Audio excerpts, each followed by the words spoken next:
എല്ലാവർക്കും മറ്റു വീട്ടിലേക്ക് സ്വാഗതം. ഇന്ന് ഞാൻ വന്നേക്ക് നമ്മുടെ ചായക്കടയിലൊക്കെ കിട്ടുന്ന മൊഴിഞ്ഞ ഉഴുന്നുവടയുടെ ഒരു റെസിപ്പിയുമായിട്ടാണ്. അപ്പോൾ നമ്മുടെ ചാനലും സബ്സ്ക്രൈബേഴ്സ് സപ്പോർട്ട് ചെയ്യണേ.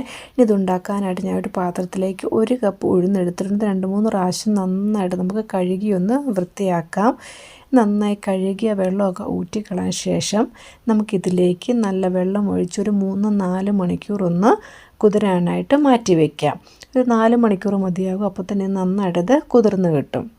ഇപ്പോൾ 4 മണിക്കൂറായിട്ടുണ്ട്. ഇനി ഒരു മിക്സിയുടെ ജാറിലേക്ക് നമുക്ക് ഇട്ടിട്ട് ഇത് 2 പാർട്ടായിട്ട് നമുക്കൊന്ന് അധികം വെള്ളം ചേർക്കാതെ ലൂസാകാതെ ഒന്ന് മയത്തിൽ അരച്ചെടുക്കുക. ഒത്തിരി അങ്ങ് ലൂസായി പോകാതിരിക്കാൻ പ്രത്യേകം ശ്രദ്ധിക്കണം.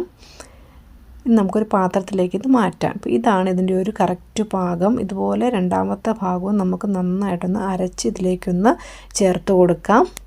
അങ്ങനെ ഇവിടെ എല്ലാം തന്നെ നമ്മളിവിടെ അരച്ചെടുത്തിട്ടുണ്ട്. നമ്മൾ അരച്ചെടുത്ത എല്ലാം തന്നെ ഒരു സ്പൂൺ വെച്ച് നന്നായിട്ട് ഇതുപോലെ ഒന്ന് ഇളക്കി കൊടുക്കും. ഒരു കുറച്ച് സമയം ഒന്ന് നന്നായിട്ട് ഇങ്ങനെ ഇളക്കി കൊടുത്താൽ ഇതിനകത്ത് എയർ സർക്കുലേഷൻ ഉണ്ടായിട്ട് നല്ല സോഫ്റ്റായിട്ട് വരും. അപ്പോൾ എല്ലാവരും ഇത് കുറച്ച് സമയം ഇങ്ങനെ ഒന്ന് നന്നായിട്ടൊന്ന് ഇളക്കി കൊടുക്കുക. ഇങ്ങനെ ഇളക്കി കൊടുത്ത ശേഷം നമുക്കിതിലേക്ക് ബാക്കിയുള്ള ഇൻഗ്രീഡിയൻസ് ചേർക്കാം. ഞാനിവിടെ ഒരു സവാള ചെറുതായിട്ട് അരിഞ്ഞത്, കുറച്ച് കറിവേപ്പില, ചെറിയ കഷ്ണം ഇഞ്ചി, എരിവിനാവശ്യമായ പച്ചമുളക് എന്നിവ ചേർത്ത് കൊടുക്കുന്നു. ഇതൊക്കെ ഒന്ന് ചേർത്ത് കൊടുത്ത ശേഷം ഇതിലേക്ക് നമുക്ക് ഒരു 1/2 ടീസ്പൂൺ ഉപ്പ്, ഒരു 1/4 ടീസ്പൂൺ കായപ്പൊടി, ഒരു 1/2 ടീസ്പൂൺ ചതച്ച കുരുമുളക് എന്നിവ ചേർത്ത് കൊടുക്കാം. ഇതെല്ലാം ചേർത്ത് കൊടുത്ത ശേഷം നമുക്ക് നന്നായിട്ടൊന്ന് ഇളക്കി യോജിപ്പിച്ചെടുക്കാം. ഇപ്പോൾ ഇതാണ് ഈ ഒരു മാവിൻ്റെ കറക്റ്റ് ഭാഗം. എന്നിട്ട് ഇത് കുറച്ച് സമയം നമുക്കൊന്ന് മൂടി വയ്ക്കാം. ഇനി ഒരു പാത്രം വെച്ച് അതിലേക്ക് എണ്ണ ഒഴിച്ച് എണ്ണ ഒന്ന് ചൂടാനായിട്ട് വെക്കുക. എണ്ണ ചൂടാക്കുമ്പോൾ ഇതുപോലെ വടയുടെ ഷേപ്പിലേക്കൊന്ന് ആക്കിയിട്ട് ഒന്ന് ഇട്ട് കൊടുക്കാം. ഇത് കുറച്ച് നേരം നമ്മൾ മൂടി വെച്ചേക്കുന്നതുകൊണ്ട് തന്നെ ഇത് വടയാക്കി ഉണ്ടാക്കുമ്പോൾ നന്നായിട്ടിത് പൊങ്ങിക്കിട്ടും. അങ്ങനെ നമുക്കിതിലേക്ക് ഇട്ടുകൂടെ തീ ഒരു മീഡിയം ഫ്ലെയിമിൽ വെച്ച ശേഷം നമുക്ക് ഒരു ഭാഗം നന്നായിട്ടൊന്ന് മുരിച്ചെടുക്കാം. തീ ഒത്തിരി കൂടിപ്പോകാതിരിക്കാൻ പ്രത്യേകം ശ്രദ്ധിക്കുക. ഇപ്പോൾ ഇതിൻ്റെ ഒരു ഭാഗം നന്നായിട്ട് ആയിക്കോട്ടെ, നമുക്കൊന്ന് പതുക്കെ തിരിച്ചിട്ട് കൊടുക്കാം. ഇപ്പോൾ കണ്ട് നല്ലതായിട്ട് പൊങ്ങി വന്നിട്ടുണ്ട്. അതുപോലെ നല്ല സോഫ്റ്റുമായിട്ട് നമുക്കിതിങ്ങനെ തിരിച്ചിട്ട് കൊടുക്കാം.